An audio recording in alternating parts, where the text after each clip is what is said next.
Magandang hapon po sa aking mga sukong tagasunod at sa mga bagong salta sa ating channel. Ngayong gabi nga ay napadpad ako sa Osmeña Street dito pa rin po sa lungsod ng Cagayan de Oro. Halina't samahan niyo po ulit ako. Mag-iikot tayo sa kanilang night market.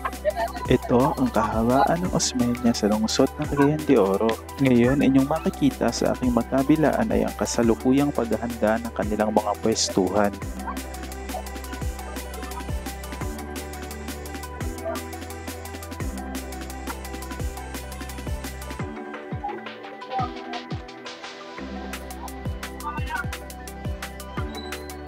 Ito ang nagsisilbing panandaliang tahanan nila ng ilang oras para magtinda ng kanilang mga paninda. Dito nga'y halo-halo ang mga taong nagtitinda, Kristiyano, Muslim at iba pa. Pwede nating tawaging kapatiran sa iisang lugar dahil nga'y sila'y nasa iisang layunin ang maipagbili ang bawat paninda. Maya-maya lang, ang kahabaan nitong Osmeña ay mamumulaklak na ng mga taong nagtitinda at mga mamimili. Ito ang nagsisilbing pangunahing pamilihan ng lungsod ng Cagayan de Oro o tinatawag na night market. Dito, bawat minuto mahalaga. Kung mapapansin nyo, kahit saang kalamnon, bawal ang babagal-bagal sa lugar kung gusto mong magkapera. Ito yung imahe ng bawat lugar na madalas nating makita kahit saan ka man sa Pilipinas. Mozzarella ay sumisimbolo ng pagiging matatag ng mga tao sa lungsod. Iba-iba man ang kanilang paniniwala, ngunit pare-parehas naman ang kanilang mga hangaring maubos ang paninda para sa pamilyang umaasa sa kanila.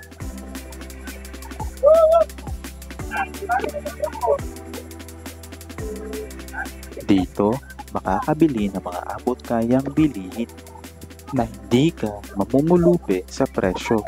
Uso ang tawaran kung di pa naman tapat ang presyo. Sila ang mga taong lumalaban gabi-gabi na hindi natin nakikita pero lumalaban ng patas para sa pamilya. Gaya nga ng sinabi ko, maraming binibenta sa lugar. Meron din silang ready to cook na mga gulay kung ayaw mo nang mapagod maghiwa ng mga ito.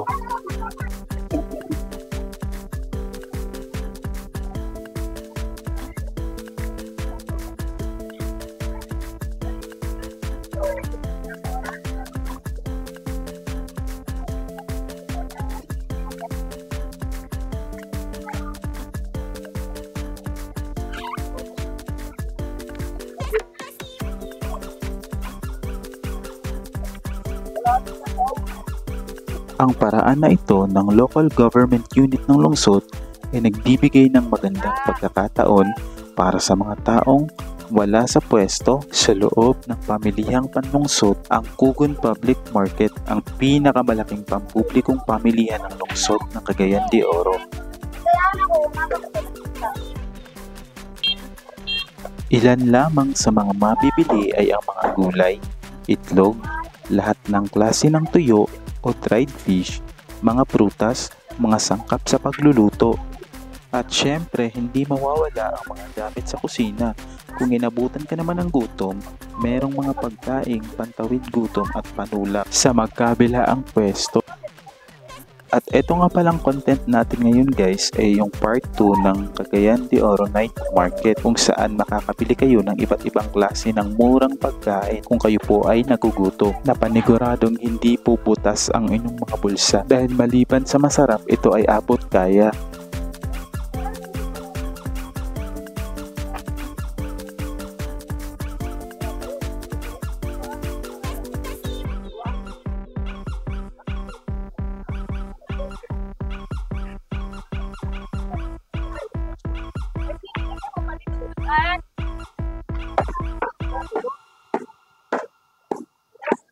Hello guys.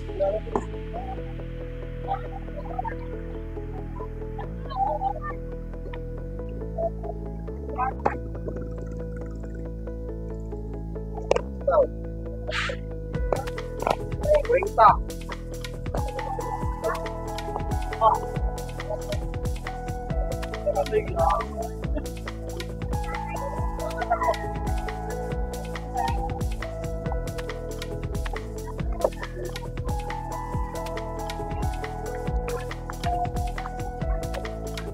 Kung mahilig ka naman sa skincare at nagtitipid ka dahil petsa de peligro na, meron yan dito sa pwesto ni ate. Samahan mo na rin ng alahas para sobrang latina.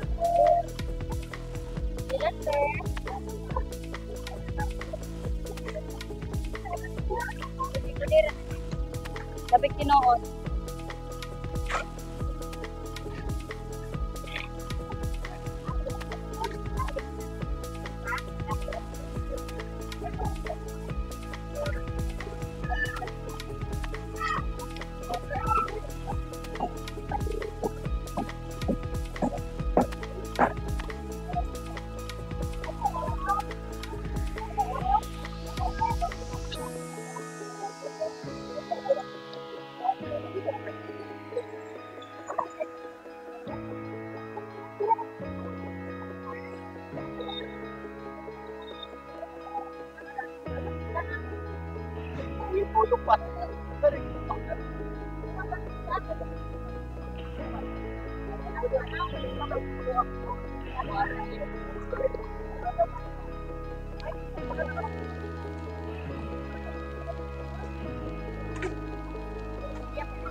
Ay, guwapa.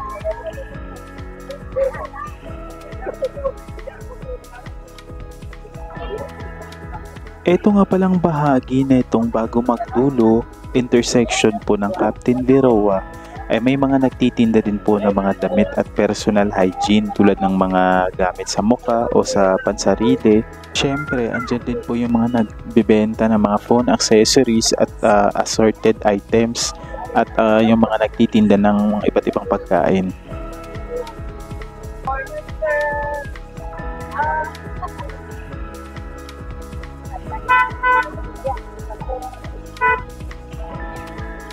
Dito naman tayo ngayon sa mga nagtitinda ng mga itlog. Nasa 275 ang isang tray neto at nakadepende naman po kung Jumbo o di kaya XL ang bibilihin nyo.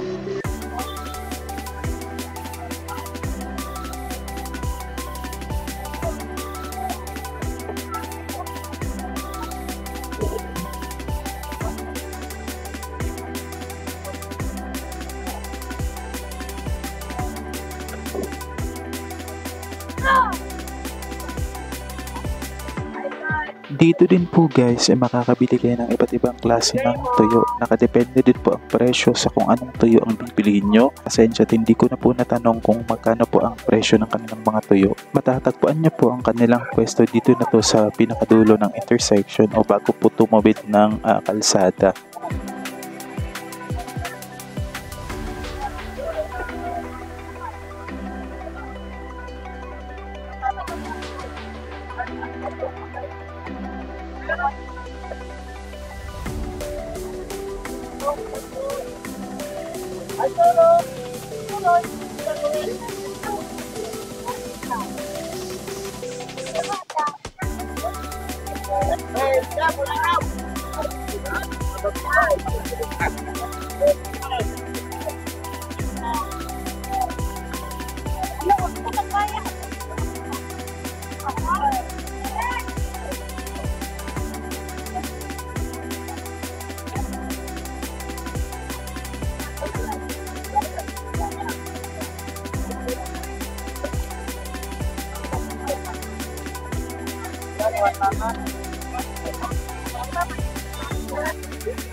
Bakit?